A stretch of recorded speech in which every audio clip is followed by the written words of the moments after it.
Now broadcasting the Dr. Nilda Business Foresight Show, positioning your business with strategies for an extraordinary future. Dr. Nilda features expert guests from diverse backgrounds to bring you their stories and strategies that have helped them reach their success. The diversity in industries gives you that panoramic view from an array of industries. They are innovators, thought leaders, trendsetters, and strategists. Here, Dr. Nilda reveals strategies that will position you to be on the cutting edge and be able to do what you love with the people you like, making the profits you want to live the lifestyle that you have dreamed of. And now, here's your host, Dr. Nilda Perez. Hello, and welcome to the Dr. Nilda Business Foresight Show. Once again, I have an amazing guest. You're really going to love this because this person that I have on really speaks to some of the guests that I've had, some of my futurists who are talking about the trends in housing. Although she was way ahead of her trends, I'm really excited to have this guest with me today. And I'm also here with my co-host. Say hello, Rachel. Hello, how are you? Okay, so Rachel Calderon is here with us today. So to introduce you to my guest is Pat Dunham. I met Pat Dunham in an event that we were in together, and we were really quite fascinated by her tiny house concept. It was a concept that I had never heard. I think all of my life, all I've known is people, the bigger the better. We always think that that's a status. That's a status, and it's almost a symbol of doing well. However, there's a big change going, and Pat Dunham has been way ahead of this trend. So to tell you a little bit about her, she went tiny years before it was even popular. She was living on a 55-foot motor yacht with her husband and 6 children. It's a wonder that they didn't all go overboard. She moved from a 5-bedroom, 2-story home to live abroad on a boat. So she's a real testament and a real expert on how to downsize and maximize that space. Welcome, Pat. How are you? I'm great. Welcome, Pat. You too, Rachel, and thanks for having me. Okay, so of course I have a ton of questions because this concept is something that I was fascinated by like months ago when I met you, and then I had a futurist and my futurist friend who is also a real estate. He does investments and real estate investments, and he's also a futurist. So he's merged these two, and he was talking about the tiny house concept. So, of course, my bells went off, and I remembered, wait a minute, I know the tiny house expert, who was a tiny house expert way before this was a trend. So, what made you go from a 5-bedroom house, 5-bedroom, 2-story home, for a family of 8? I suppose even that was, as spacious as it may sound, even that could have been tight. What made you go from that to a 55-foot yacht? Well, we had been boating for years, and every weekend, rain or shine, we would take our boats or whatever boat we owned at the time and go off from Connecticut to Long Island Sound. And we'd be there all weekend just hanging out. If it was raining, we'd be playing cards. We were really together. But in the house, which happened to be 72 feet long, it was like the kids at one end, I'm at the other, and they're like, he's hitting me. And I'm at the other end going, you kids quit it. So it was just, we weren't together. We were, but on the boat, we were together and doing things together and bonding. Okay. That's why we decided to go on the boat full time. That's fabulous. Fabulous. So the whole concept of getting rid of the house to actually bond with your children, that was the initial intention. Yes. Yep. I love it. I absolutely love that. So, all right. So living on a 55-foot yacht, I think in concept sounds wonderful.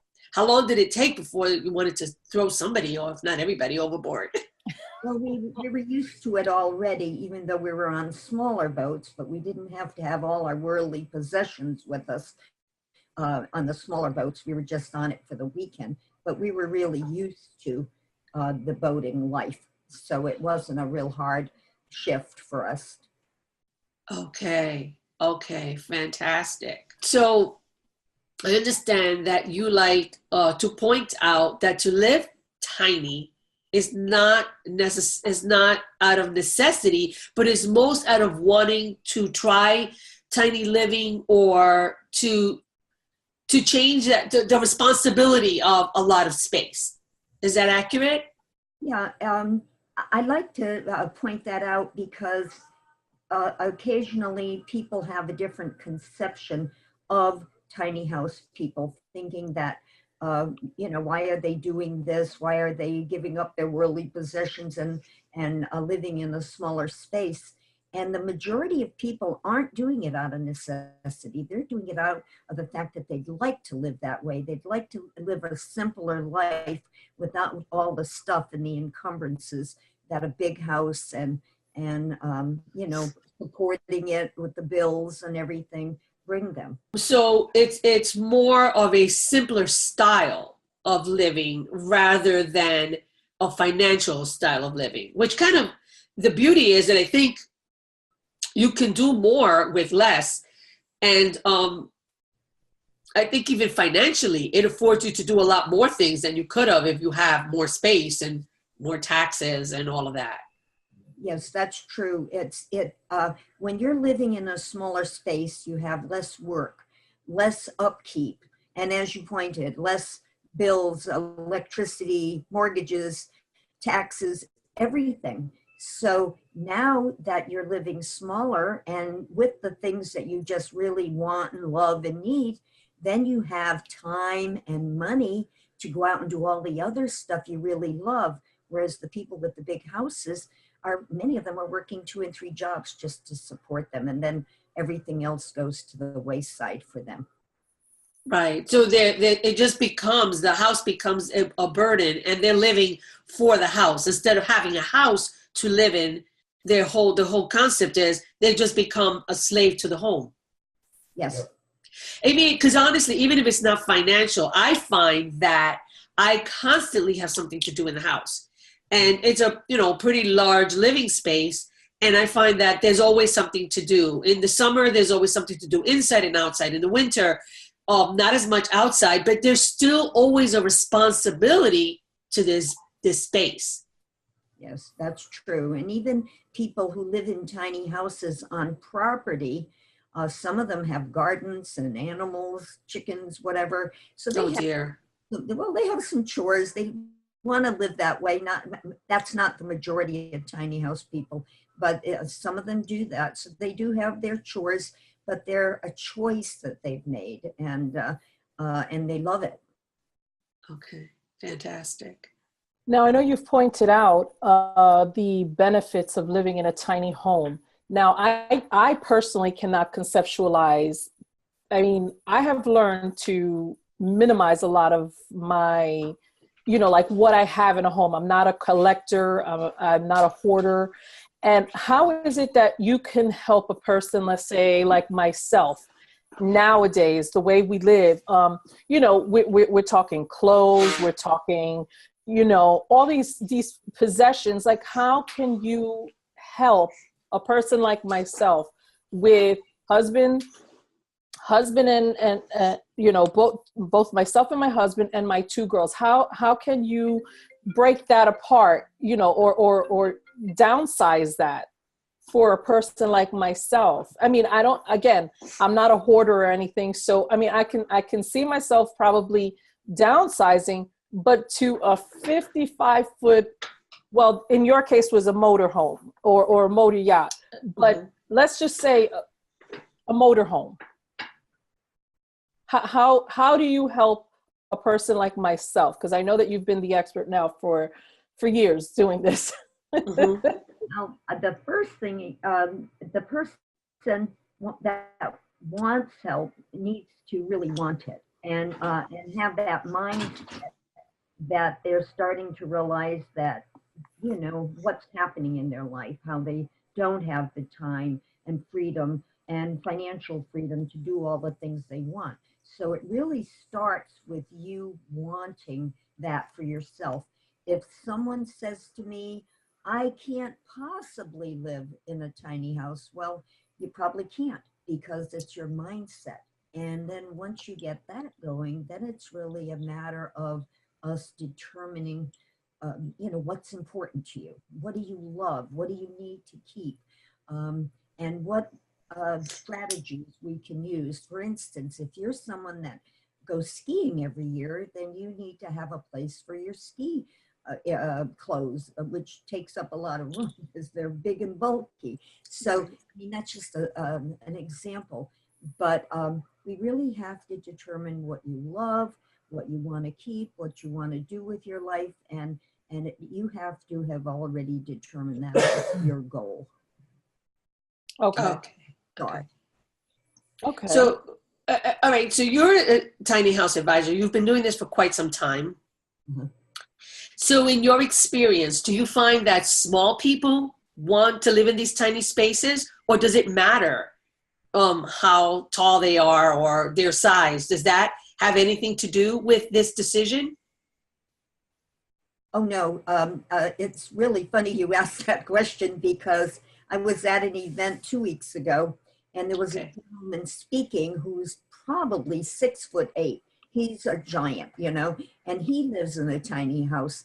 And at another event, there was a very small lady who's under 5 feet tall. And when she built her tiny house, she built all the counters low.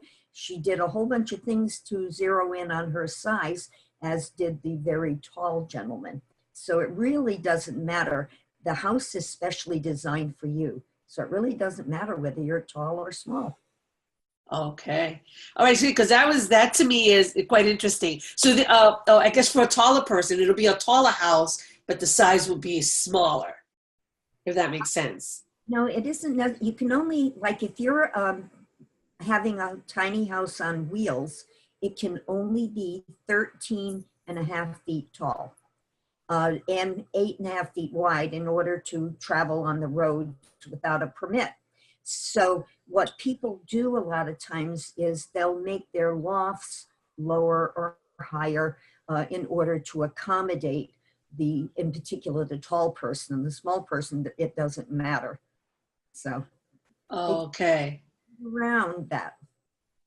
Okay. As a tiny house advisor, what are, let's say, 3 trends that you've seen as of late that you find that you have to help people kind of, I don't know, do you help them with mindset? What are the 3 ongoing trends that you've seen? I would tell you maybe in the last year, maybe 1 to 2 years. Well, one that's really particularly amazing to everyone is the fact that every single person that I've interviewed that lives in a tiny space, whether it's a boat, a RV, a tiny house, or an efficiency, when they move in, they may have a few extra things and it seems a little crowded, but after a while, one thing that happens is they continue to downsize. And I've heard that over and over again. You would think that, oh, wow, we can't fit everything in, but no, they'll continue to downsize. The other one, which is really remarkable and probably very amazing to hear, and that is that I haven't met one person that wished they had built bigger. And some of them have even lived in their tiny house and then built a smaller one. I mean, it's just, could you believe that? I mean, Really? Wow. Yeah, you wouldn't know that, but it's, and see, some people I'm noticing, they're coming out of very large houses. So therefore they're building very large tiny houses, and that's what they're doing. But people who have done their research and made their list of questions that they need to ask themselves, what's important to them, is there some treasure that they want to bring to their tiny house. There's a lady that lives in a tiny house. Her name is Vera Struck. She took her mother's sterling silverware and she made chimes out of it, so that she took an heirloom and used it in her tiny house. So, I mean, there's so many ways to do things. Oh, that's fabulous. I love the idea. I know that as of late, especially when we spoke last to that futurist, I forgot his name. Oh my gosh, he just went out of, anyway, I know that as of late, in these last few years, a lot of people are working virtually and are seeking tiny houses or houses actually even abroad. When you started your tiny house change, it wasn't a common thing. I think a few years ago, as of late 2007, the bigger the better still. And now people are like, oh my gosh, now they want to go only 7-8 years later. Now they want to do the opposite because it's becoming a much larger trend. What do you offer those people? Well, The millennials. Yeah, well, it's not necessarily that these people are all going to go into a tiny house. What's happening, and you kind of touched on it, more and more people are just downsizing. Instead of that great big 3,000-4,000 square foot house, they're going into small 11 or 12,000 square foot homes. The people that have been very large. Some people are just moving into one-bedroom apartments or condos. They may not be going into a tiny house, but the trend is that people are downsizing. And every single person I've talked to that has, like one lady, she went from over 3,000 square foot to an 850 square foot condo. And she can't believe how much she loves it. So, I mean, it's the trend that's going. It isn't necessary that a person goes tiny. It's whatever fits. Yeah. Okay, so they're downsizing rather than, and I suppose it has to be somewhat of a process, because to go from a 3,000-4,000 square foot to 55 square feet, that has to be like as like a traumatic at least, right? Yes, it is. Right. So I think I think it's probably a process, and some people may not go further than the 850 square feet, but tiny, again, is one of the things that I'm hearing is the ongoing trend. Jim Lee was saying that people are also, and one of the reasons why they're opting for this is because he finds that people are more transient. So a tiny space makes it easier for them to move around. Whether they're moving with their home or not, it doesn't matter, but it's less responsibility to have smaller space than it is to have, of course, the larger space. Yeah, and there are people who are moving around with their tiny houses. There's quite a few that have traveled 40, from Alaska to Florida and across the United States, back and forth with their tiny houses. A lot of them have documented that online on YouTube and so forth. Some of the people in tiny houses, they move from job to job. They'll move once a year. Some of them just live permanently on, possibly on wheels if they do want to go, or they build on a foundation. So, Pat, I know that you live with your husband and a 35-pound dog. Do you ever feel crowded? No, we have one very nice thing that for us, in the fact that our house is 9 feet wide, where we're almost a foot wider than most of the tiny houses on wheels, or just about all of them. And that gives us a little more space passing. But it's kind of funny, but we can't pass each other without getting a pat. And the dog likes it, and the husband likes it. So we don't find it to be crowded at all. The children are out of the house, right? Yes. Okay. And now the other question I had was, do you find that millennials are starting to kind of come into this trend? Because I know that you talk about people are downsizing, but I would say, probably people in their 50s who have already had the experience of the larger homes. But have you found that people are just going straight, even in their first purchases, like the millennials are going straight to purchasing tiny homes? And again, tiny homes can come in different formats, as you stated earlier. Some could be on wheels, some could be on a yacht, whatever. The point is, do you find that most people, the younger generation now is going straight to this tiny house experience or downsize experience versus the larger?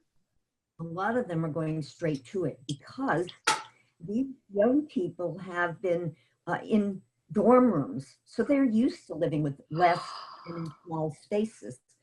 And now Right.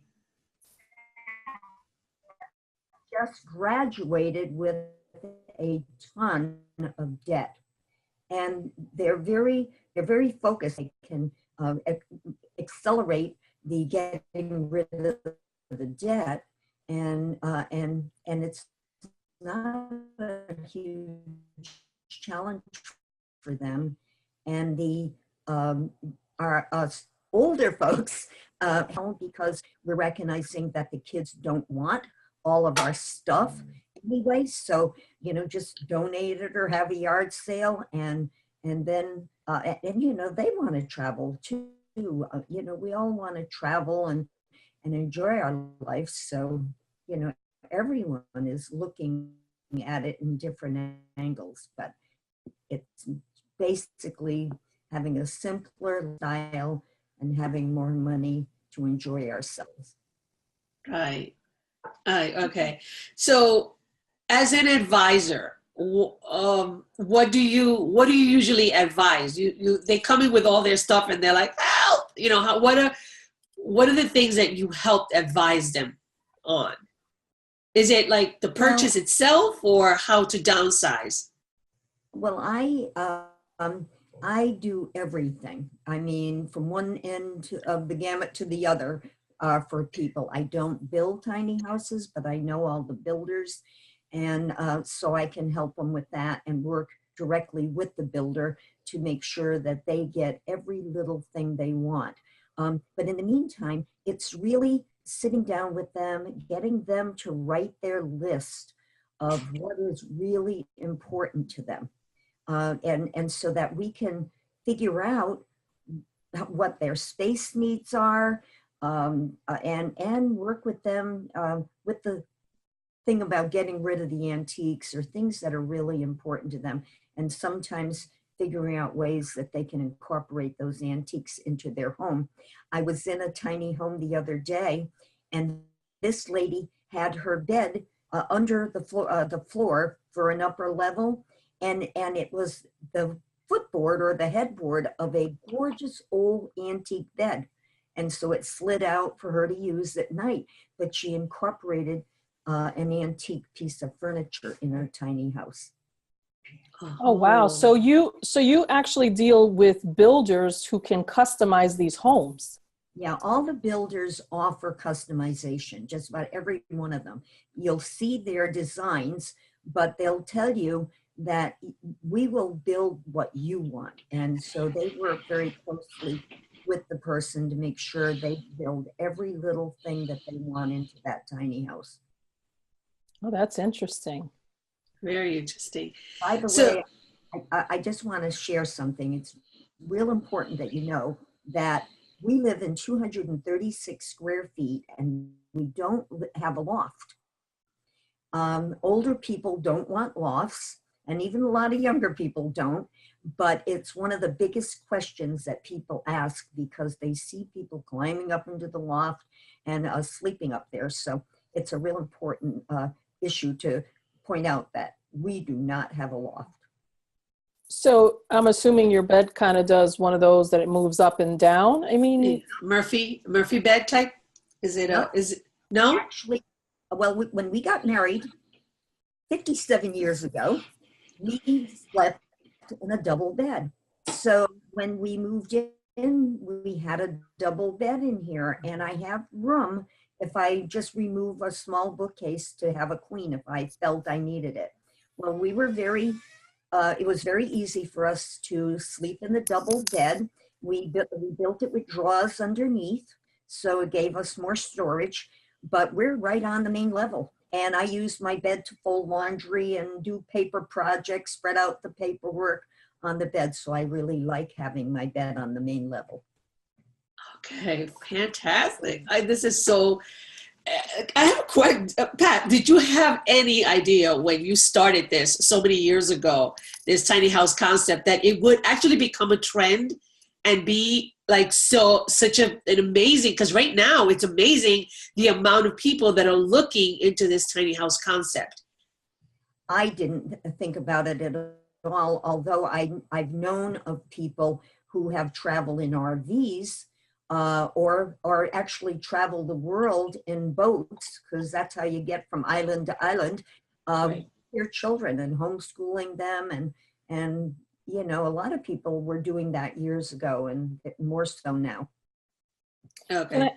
I have a question for you. What is, and because you say you deal with builders, so what's an average? And I'm saying, you know, without customization, what is an average cost for a home like this? They run between $40,000 to $60,000, and again, it depends what kind of appliances you're putting in. People are building them for less if they're using recycled material, repurposing things. That's a big trend in itself. So that you can do it for less if you do it all your own labor and all that sort of thing. And these are also, you're able to mortgage these out. Is that so or no? There's not as much availability to lending for the tiny houses, but there are, and it's becoming more popular and more available, you know, for people to be able to finance them. Okay. And that is any space, whether that be RV or it be a boat or it be an actual house there, or the financing is just for the permanent housing, the houses that are not transient. Well, there's always been financing for boats and RVs forever, but tiny houses is a new trend for the financial market. You know, there's more and more people coming into it to provide lending, but it's fairly new. Okay. I'm telling you, you know, again, I remember when we met a few months back and how fascinated Rachel and I were with your concept. Because the first thing we asked when we saw you had your badge with your name and it says Tiny House Advisor, and I'm like, what's a tiny house advisor? what you know? I had never come such. Then I meet Jim Lee, who is a futurist, who's talking about tiny house, and I was so proud to say, oh, I know somebody who's an advisor. I was so proud. I was like, oh my goodness, to see how it all came together. So that was quite fascinating.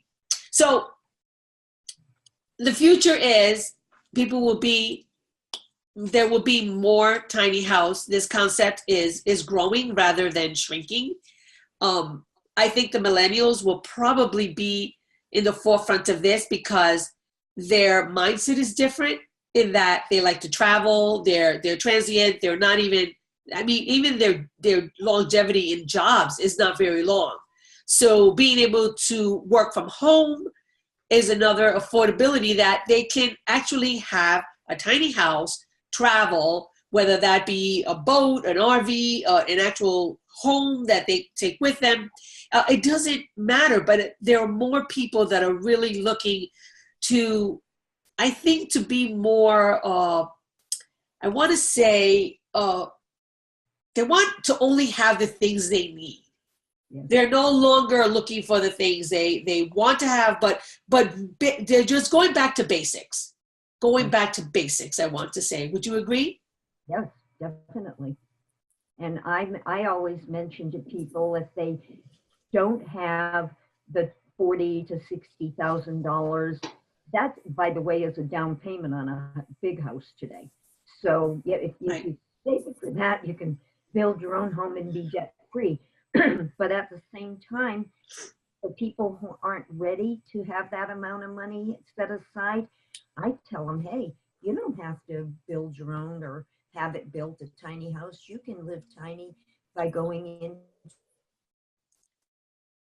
into an efficiency or studio. I mean, get yourself started in that way. And you can also practice, see how you like it. Right, right. Because it's not for everyone, right? No, it isn't. I haven't found anybody that changed their mind, though. They love it, but there probably are some people that decided that it wasn't for them. I haven't met them yet. Okay, right, well, I'm sure. The people that come to you are definitely decisive and have made up their mind that this is what they want. And they're more than likely, much like you, they've practiced. They've practiced tiny house living. They've practiced downsizing. So, I'm sure, because to make that decision, that's a huge decision. There's a lot to get rid of, right? And so that's a huge mindset. So I'm sure that when they come to you, they've already made that decision because they, on some level, either practiced or are very decisive that this is what they need to do, for their lives. Yes, that's true. What do they do with their clothes? Pat, I have a ton of clothes. I'm sorry, I'm a total girl. What do they do with their clothes? Well, I designed my tiny house with a 6-foot-long closet. Most of them have a 2-foot-long closet. And I only use half of it, or not even. But the thing is, I think that it's up to each person. I mean, some people need 50, 100 pairs of shoes. People, have a wide variety of clothes. Again, I think that it comes to you determining what you really need or don't need, finding ways to accessorize your wardrobe so you don't need as many clothes. And there was something else I was thinking of that, again, I have a very big closet, but I only use part of it. But I think that it really depends on each person. And again, you can design your home around what you really need. If you're somebody that works a job, goes to Sunday service, does various activities that they need different kinds of clothes. They live in an area that is winter and summer. They need more space to, store their clothes. So it really depends. You have to make that list and figure out, what person needs and what they're going to do with their clothes. I live in New York, so my dream is to chase after summer all year round. I will chase it, I will hunt it down, and I will live in summer all year round. That's my dream. So I like the tiny house concept because I can take my home with me. I get homesick. That's the other thing. When I'm not home, I get homesick. So the idea of being able to travel with my home sounds so appealing. And the idea of actually running after summer and always chasing it and always hunting it down, even more appealing. I think I can deal with a smaller closet. It'll work. I know that we're wrapping it up here, and I just want to ask you, what are the tips that you would that you want to give to our audience? Because I'm sure they have a ton of questions. Well, one of my expertise is all the tons and tons of tips and solutions to fit everything that you really need in. But the big thing is that I suggest is making that list. What's really important to you? What do you really need, and how are you going to fit it in? And that way you can design your home around it. So again, I mentioned it earlier about if you're someone that has a job that needs a certain wardrobe for that, you go to Sunday service and you think you have to have a different outfit every Sunday, or you ski or do things like that. You have to fit all that in. And so by making the list of what you like and love and need, and that way you're not giving up anything that you really care about either. Okay. Sounds good. Sounds awesome. So I'm loving this idea. I am just learning the idea, honestly, but I think I can embrace that. And for me, the most appealing thing, I guess everybody has their reason for being either to or, either for or against, or also whether or not this is going to work for them. But what I love is the fact that I can take my home with me wherever I want. That's the concept that really, and there's always something you have to give up. So I guess for our audience, it would be the same. It would be a decision, and the decision, there will have to be like one determining factor that will tilt that scale. And Right. I think these are the people that come to you, the people that have found that one determining factor that they'll take over the larger space. Yep, that's true. Okay, I love it. Pat, I know that you've left some tips for our audience, but I just wanted to go back real quick because you didn't mention a checklist. By any chance, do you have a checklist that you can offer our audience? Yes, I do. And it's very comprehensive. I know that it'll help anyone that wants to downsize. It'll help them get that job done for themselves in a far easier way. Okay, great. Yes. Okay, great. And fabulous. To our audience, I will let you know that I will have all this information on drnildaperez.com/Pat Dunham. And again, or either that, or you can go to drnildaperez.com/show, and you can see this episode at a later date. So if you want to find out any more information on Pat Dunham, we'll have it on her page. Pat, I want to thank you so much for coming, and I know how busy you are. Yes, thank you. With this growing trend, I see, that you're constantly busy, and I love that. I love your concept. I love your ideas. I love the fact that you support what Jim Lee said, that this tiny house is a trend and that it's a growing trend. And you're probably going to, over time, going to be busier than you ever imagined, whether or not you want to be. So I love it. Thank you so much for coming and being here with us and sharing this information with our audience. I look forward to seeing you again in one of our events. And thank you again. Yes, and thank you for having me. It was a pleasure. So thank you so much for being here with us. We look forward to next week, where we'll have another amazing guest for you.